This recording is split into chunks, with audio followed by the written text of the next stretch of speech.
ito yung nagawa na nila yung hukay. Yan, siguro dadagdagan pa yan.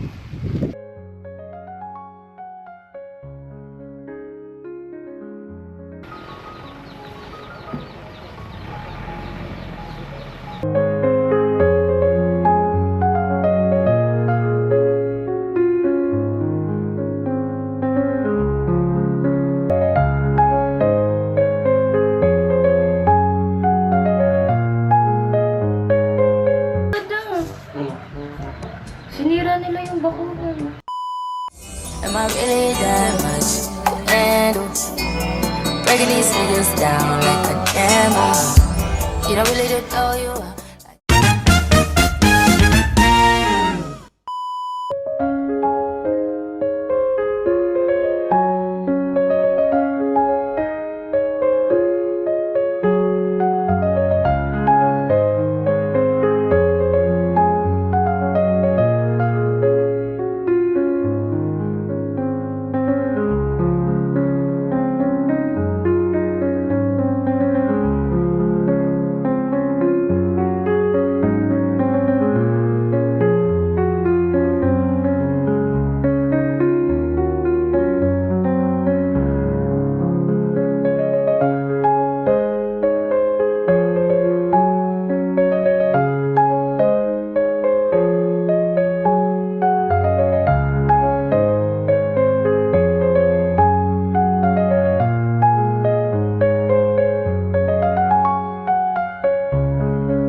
Nagpalit tayo ng battery kasi nalobat kanina at ayan, kompleto na po yung in-order kong kahoy. Ano yan, 100 pieces pig 50 peraso, 2x2 at saka 2x3, 2x2 pang forma, tapos yung 2x3 ay pang tukod pag halimbawa mag slab ang tukod yan.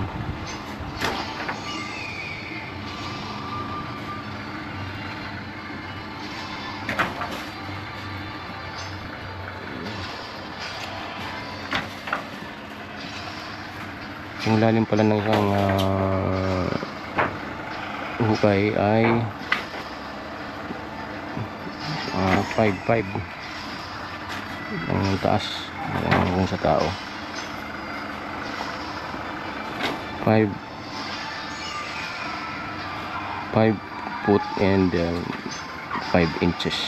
Yan ang magiging lalim ng bawat hukay para siguradong matibay. May ano pa yan, puting ilalim. Abangan na lang natin mga susunod na mangyayari dito.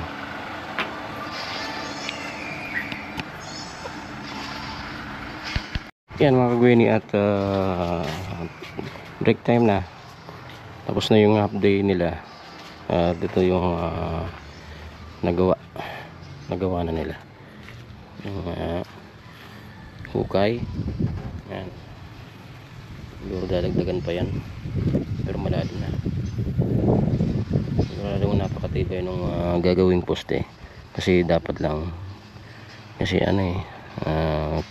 2-story, dapat matibay yung pundasyon. Isang hukay pa lang, buti medyo malambot yung lupa dito kaya madali lang yung paghukay. Yung mga kahoy kompleto na, hindi pa sila nakakot at dito nila tinatambak sa gilid.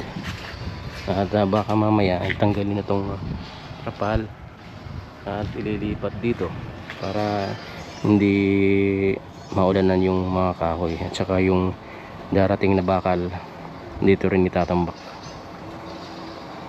At dito na rin sila gagawa ng anilyo, mag-anilyo ng bakal sa poste. Ayan po. At yan naman na po yung update ngayon mga kagwini. At sana ay mag-umulan kasi dumidilim na naman yung kalangitan. Ayan. Wala pa yung deliver ng yung sa hardware. Ang sabi ngayong umaga i-deliver. Hindi pa naman tapos yung umaga. 11 na. Mga isang oras na lang magtatanghali na at baka makaabot sila sa sabi nilang delivery time. Ayan po mga kagwini, sana yung maitim na ulap na yan ay ipadpad na lang sa ibang parte ng ibang lugar para naman dire-diretso yung paggawa dito mamaya. Kasi pag umulan, ayan, siyempre pending yung ginagawa kasi hindi naman sila pwedeng gumawa ng yung ginagawa nila habang umuulan. Mapapasama sila kapag ganun. Yan. Sana umangin ng umangin, pare-padpad na lang. Ayan, may umangin na eh. Ayan po mga kagwinit, yan naman po yung update. Half day, yun na po yung natapos dito sa panibagong project sa harap ng bahay ni Gwen. At abang-abang na lang po mga kagwinit kung anong mga susunod na mangyayari o mababago dito sa harap ng bahay ni Gwen. Ayan po. Ayan mga kagwinit, at simula ang trabaho ngayong hapon para sa ngayong araw. Kanina pumunta ako sa hardware kasi pinauna na yung pako kasi kailangan na nila yung pako. Ayan, so ganyan rin yung tie wire at maya maya dadaling na yung deliver. Pangalawang hukay.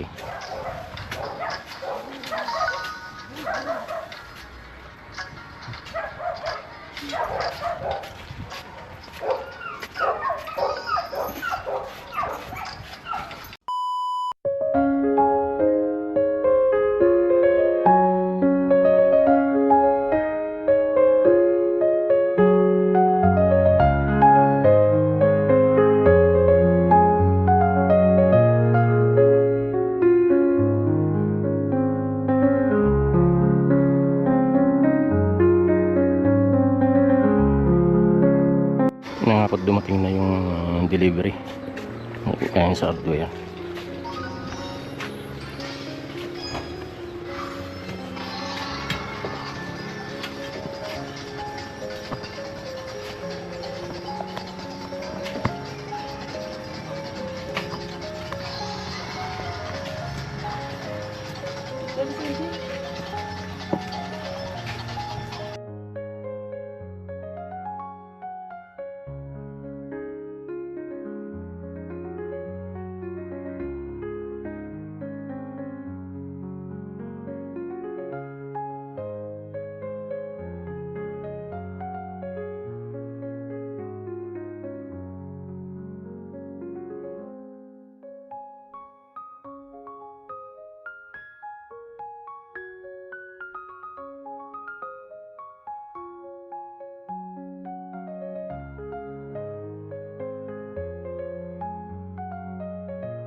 Dada.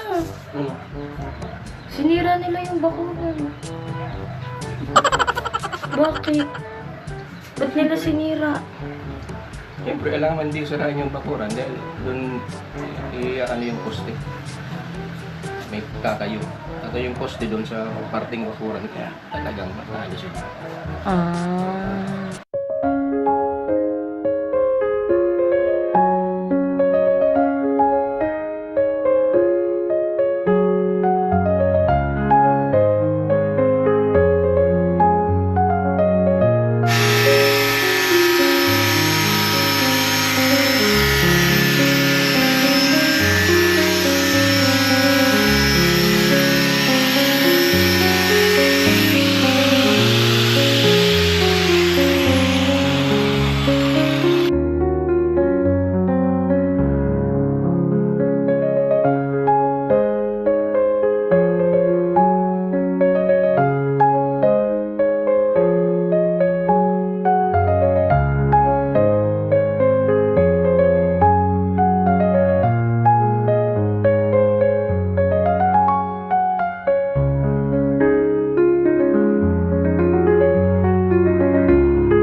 So, yun mga kagani, more on video clips lang tayo kasi nahihiya ako makipagkulitin sa kanila tsaka ayoko makistart para madali yung trabaho nila, di ba ba? Kaya more on video clips lang tayo. So, na-excite ako kung ano ang kinalabasan ng pinapatrabaho ngayon. Ayan. So, ngayong araw na to, tatlo lang sila, di ba? Tatlo lang silang natutulong-tulong na maghukay para sa anuhan ng poste. Tapos, ang tawag doon na, forma. Tapos, nag-ano na sila ng forma. Tapos, si kuya naman nagpuputol siya ng bakal. At andito si Dayda. Hi, Dayda. And habang mag-e-edit ako, naisipan kong i-vlog yung ibang ginagawa nila kasi sayang naman. Dapat makita nyo lahat ng ginagawa nila. Ganon. So, ipapapatuloy ko na yung ine-edit ko. Bye!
kagani at ayun na nga po, ito po natapos sa ngayon ng ating mga trabahador.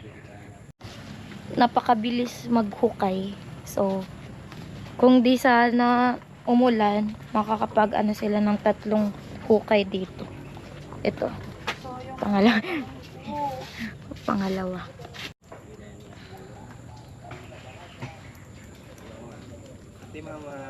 Malungkot. Anong masasabi mong nagbabago ang kapaligiran dito sa labas ng bahay ni Gwen?